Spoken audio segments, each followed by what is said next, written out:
So it's a short little video I have put together to help anyone else installing the 2535 Firestone Ride-Rite airbags on a newer Super Duty. On the passenger side of the right hand side, it has this damn thing in the way, which it says sensor controller. Under the vehicle on the passenger side, the right hand side, is this one with a big square hole in it. And after removing the bump stop, it's supposed to go right here. In order to get this to work, I see a lot of people posting online that they just go ahead and tie wrap it in place, but it's really not necessary. When this is up mounted like this, in this place, you have room right in front of the airbag mount with it. So with the wheel off on the passenger side, I also happen to have the fifth wheel gooseneck hitch accessory. So that's what this bracket is here, which kind of factory mount for this, right like this, utilizing this hole. Now what I did was on the frame hole here. There's the original front mounting hole. There's another hole in the frame just a little bit towards the rear of the vehicle and up about 1 inch. I had to drill through the bracket that mounts the fifth wheel hitch and drill through the frame. It's a 3/8 hole. And I had that opening up so that I can use the factory mounting bolts here and be able to fit those in.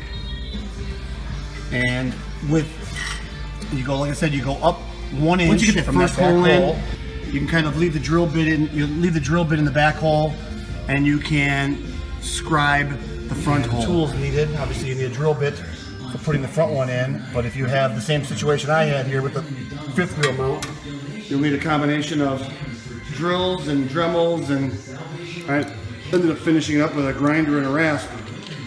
A little bit of paint and primer on there. The hole that the airbag mount's going to go into, and you can see where the sensor has been shifted forward. Probably not that close. Still enough room on the cables to go up there. Put it up there.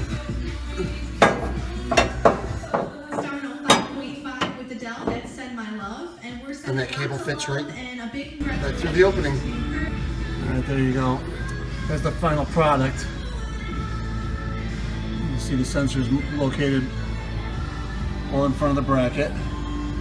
Could have probably gone back maybe a 1/4 of an inch before it would have become a problem with that airbag bracket.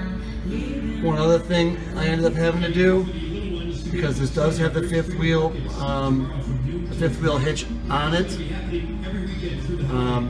The stock bolt that was there, the 3/4 16 fine thread bolt, which is a 1 3/4 long bolt from the factory, is too long.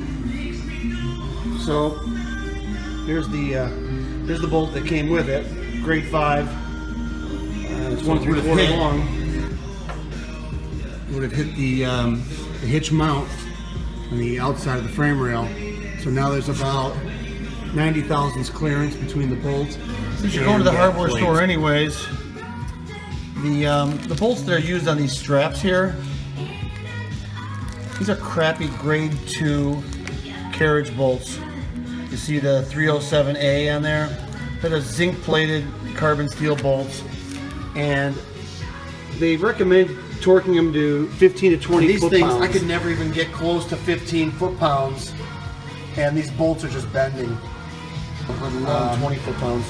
So when I was there, the hardware store, picked up the bolt for the other side, picked up some grade 5s, 3 lines on there.